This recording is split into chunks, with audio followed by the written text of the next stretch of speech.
강상복은 서울음악전문학교를 졸업했고 고개 중고등학교에서 음악교사로 재직하다가 전쟁을 맞는다. 내가 월남에서 음악 공부한 거밖에 없으니까 혹시 공산당들한테 잡힌들 무슨 일이 있겠는가 하는 그런 안일한 생각과 또 한편으로는 북에 두고 온 가족들을 혹시 만날 수 있는 기회가 있지 않을까 그런 생각에서 서울에 남아있다.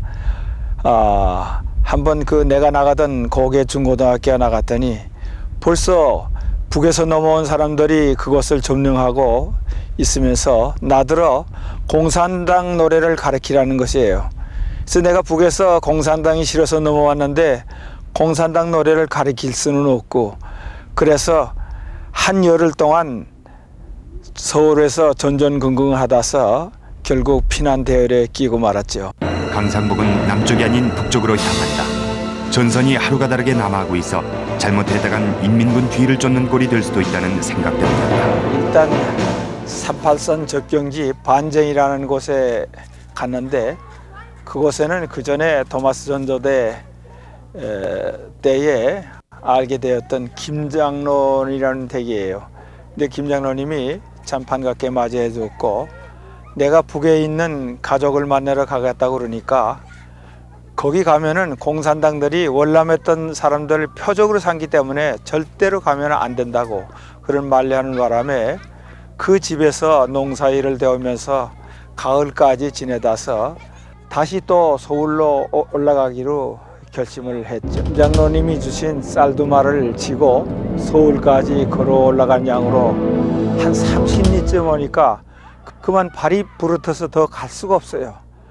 그래서 거기서 주저를 하고 있는데 마침 서울서 알게 되었던 그 어떤 사람을 만나가지고 그 사람이 자기가 튜브 없는 자전거가 하나 있다고 그래서 그거를 빌려 타고 오기로 했어요. 근데 보니까 정말 튜브가 없는데 어쩔 수가 없어서 타이어에 새끼줄을 감아서 타고 또 거기다서 쌀두마를 싣고 걷기도 하고 타기도 하면서 수세까지는 그래도 무사히 왔어요. 수세가 와서 서울 소식을 들으니까 쌀값이 너무 서울이 비싸고 그래서 그 쌀을 서울에 올려다서 팔량으로 올라가다서 그만 아군 폭격을 하는 바람에 어느 집 더미에 들어가서 겨우 목숨을 건질 수가 있었어요.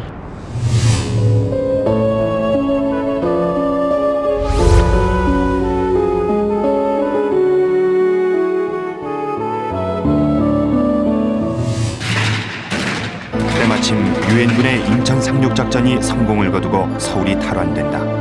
무사히 서울에 안착한 강상복은 그 후 국군과 유엔군이 압록강까지 북진했다는 소식을 접하고 북의 가족을 찾아 나선다. 아군이 압록강까지 진군하는 그 기회에 나는 튜브 없는 자전거를 수리에 타고 3일 만에 내가 있던 신천까지 달려갔죠. 4년 만에 가족을 만나게 된 거예요. 그때 아내 말에 의하면은 보이부로부터 월남 가족으로 지명받아 가지고 많은 고초를 겪었는데 그래도 어머니와 아내, 아이들 셋이 모두 다 건강하게 잘 있는 걸 보고 참 많이 기뻤어요.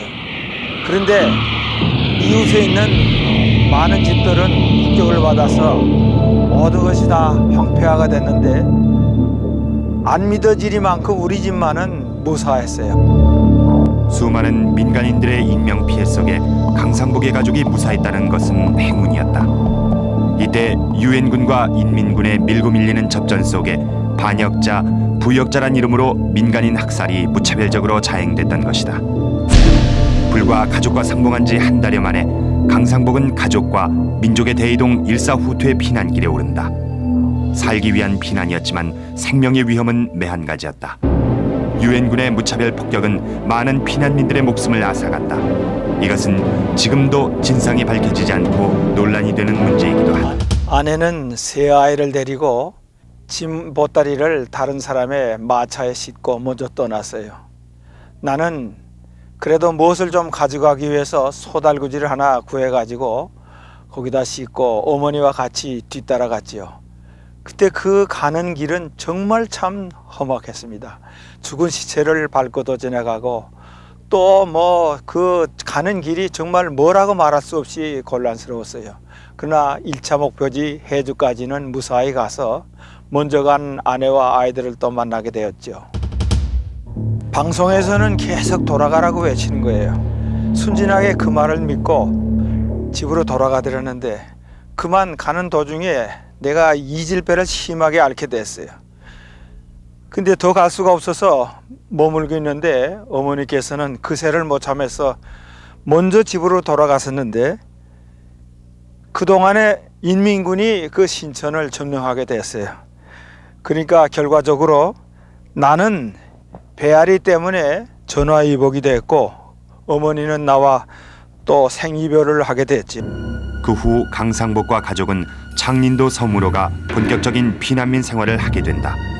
가지고 온 직물류와 쌀을 교환해 하루하루 연명하는 생활은 비참한 것이었다. 게다가 발진 티푸스가 창궐해 많은 피난민들이 사망했는데 용태의 죽음은 가족을 비켜간다. 강상복은 무엇이라도 해볼 요량으로 가족을 이끌고 용호도로 간다.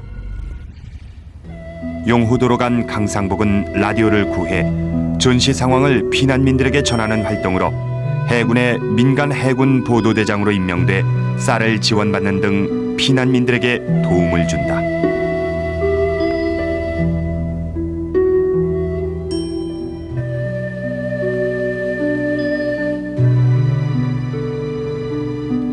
피난의 와중에서도 강상복의 음악은 기지개를 편다. 피난 온 음악인들을 규합해 오페레타 형식의 악극단을 만들어 피난민을 대상으로 위안 공연을 한 것이다. 잊지 못할 일이 또 한 가지가 있어요. 그 피난 중에 용호도 섬에서 둘째 아들 희문이가 태어났는데 무엇보다도 임산부가 그 피난 중에 참 고생을 많이 했어요. 강상복은 한치 앞을 볼 수 없는 전황 속에 가족을 이끌고 용호도를 탈출한다. 그것은 죽음을 무릅쓴 모험이었다. 치열한 인민군의 폭격을 뚫고 어화도 연평도를 거쳐 9.4일생 서울에 안착하며 1년여의 섬 피난을 마감한다. 비로소 나만의 둥지를 튼 것이다. 우리가 자리를 잡은 곳은 영등포 금운내동 4록 7번지였어요. 근데 그때에 정부에서 피난민에게 가호적 제도를 만들어 신고하도록 했죠. 그렇기 때문에 나의 호적 본적지는 영등포구 금운내동이 되었어요. 그렇지만 아무도 모르는 그 사고물 치는 곳에서 저와 아이들 넷을 데리고 무엇을 어떻게 하며 살아가야 될지 참 막막했어요. 그러나 한날의 괴로움은 오늘의 족하고 내일 일은 내일을 염려하라는 그 성경 말씀을 생각하면서 위로를 받았지. 바야흐로 전황은 휴전 국면에 접어들었다.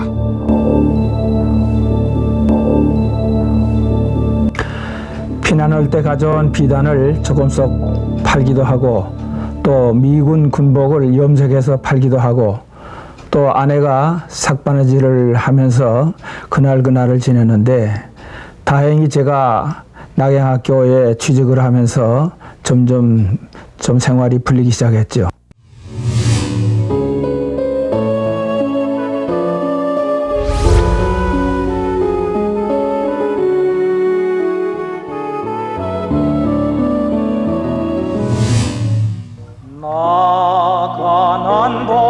영등포에 정착을 하고서는 제일 가까운 교회 도림동교회에 등록을 했죠.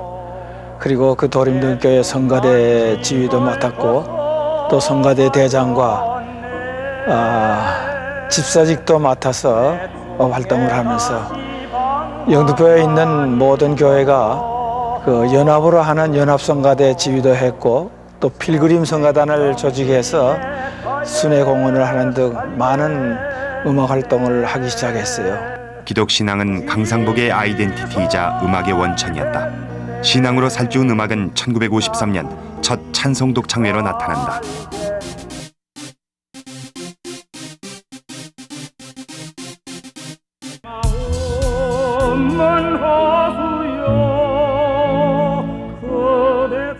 지금부터 한 40여 년 전 그러니까 1952년부터 60년까지 내가 이 낙양공업 중공업고등학교의 교사직으로 봉직을 했는데 지금 와보니까 이렇게 교사까지 다 없어졌어요. 참 세월은 허무하다고 생각이 됩니다. 이 교사가 지금 단 곳으로 가서 이 뒤에 중학교는 가고 고등학교는 더 강남으로 갔다는 말을 들었습니다.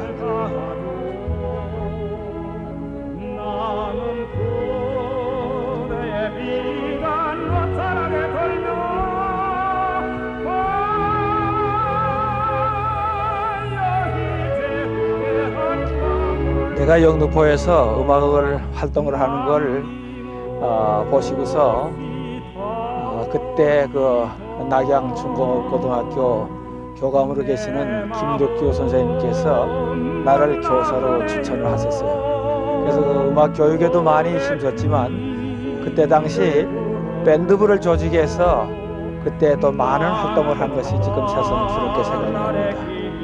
월남한 그가 교단에 몸담게 된 것은 남한 정착에 튼실한 기반이 됐을 뿐 아니라 교회처럼 음악을 살찌우는 토양이 됐음을 부인할 수 없을 것이다.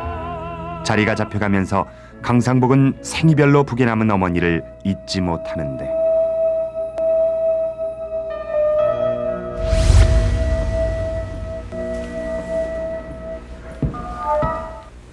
상복 형제님, 누가 찾으시는데요?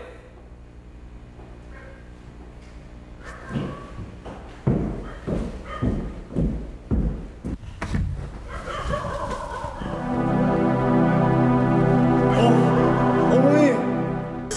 상복아, 너 여기 있을 줄 알았어.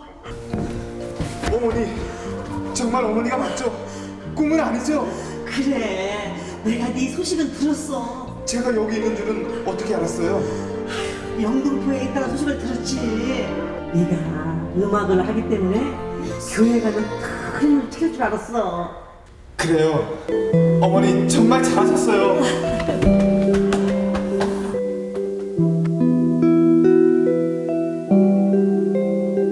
참으로 귀한 일이었죠. 내가 어떻게 그날 그 시간에 그곳에 가 있다가 어머니와의 극적인 상봉을 하게 되었는지 아무리 생각해봐도 하나님께서 미리 예정해 놓으신 섭리라고밖에 생각하지 않을 수가 없어요. 그때 못 만났더라면 어머니를 영영 이별이 됐을지도 모르죠. 그 후 어머니께서는 이 교회 권사로 심의하면서 교회에 많은 활동을 하셨고 또 북에 계실 때에도 새벽 기도에 거의 빠지지 않을 정도로 열심으로 교회 생활을 하셨어요. 다시 만나 어머니를 보살필 수 있었다는 것은 참으로 다행스러운 일이었고 좀 더 지극히 모시려고 그러는데 70이 지나서는 당뇨와 백내장으로 큰 고생을 하셨어요. 그러나 저희 아내가 지극히 보살펴드려서 그것이 교회까지 큰 화제가 된 일도 있었어요. 낙양 중고의 교사로 재직하면서 강상복은 음악적 갈증과 정부의 교사 자격증 정책으로 경희대 음대에 수학한다. 경희대를 택한 것은 8가족을 부양하는 가장으로서 당시 경희대 음대는 기성음악인들에겐 학점만 따면 졸업이 가능했기 때문이었다. 당시에는 바이올리니스트 김생로 씨가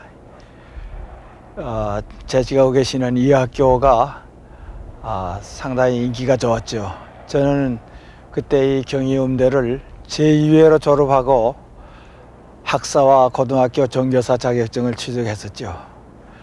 그리고 또 이 학교를 택한 이유는 제가 중대부고에 재직하고 있으면서도 학점을 딸 수 있는 여건을 부여하고 또 이 교수들이 저와 같은 연배이기 때문에 많은 도움을 주었어요.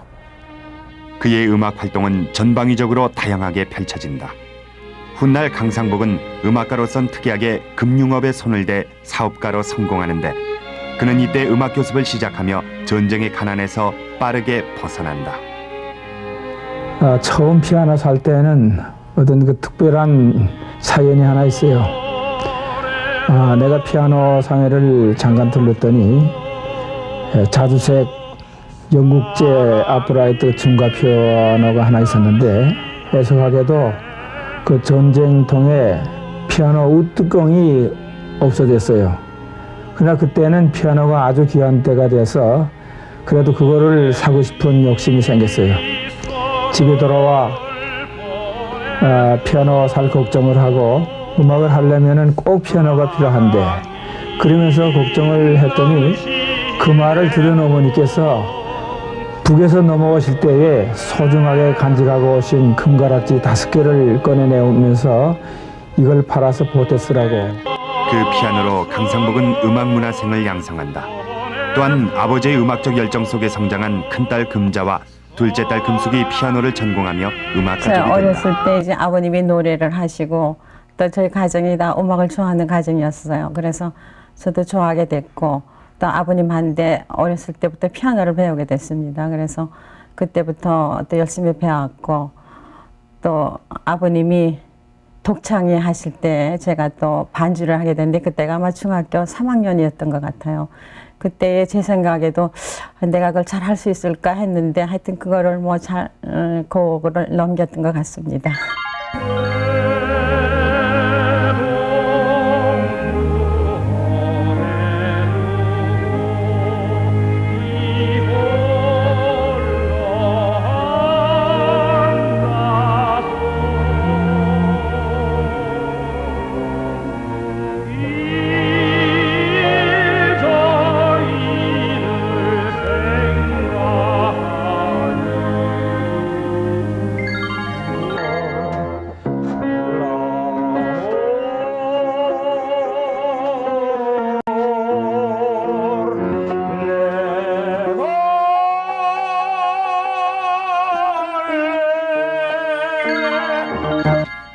처음 서울음악전문학교에 들어가서는 임마선 선생님한테 발성 지도를 받았는데 그분은 너무 드라마틱해서 내 그 리릭 테너에는 발성이 맞질 않아서 그 당시 우리나라 사람으로서는 맨 처음으로 이탈리아에 유학을 하고 돌아와서 벨칸토 창법으로 많은 제자들을 가르치고 있는 이인선 선생님을 찾아가서 지도를 받았죠. 그리고 64년도 도쿄 올림픽 때에 일본을 가서 세계적인 명태나 아리코 폴라시에게 잠시 발성법을 지도받았는데 그 두 분은 발성의 차이점이 좀 있어요. 다시 말해서 이인선 선생님은 고음을 낼 때에 F음 이상을 두성 발성이라 해서 이렇게 씌워서 내는데 아리코 폴라시는 중음에서 내는 음을 고음에도 그냥 낸다. 그렇게 차이점이 있었어요. 그리고 내가 제1회 독창회를 준비할 때에 이인범 선생님이 그 아름다운 창법에 반해서 그분한테 가서 아름다운 그 창법을 지도받은 적이 있죠.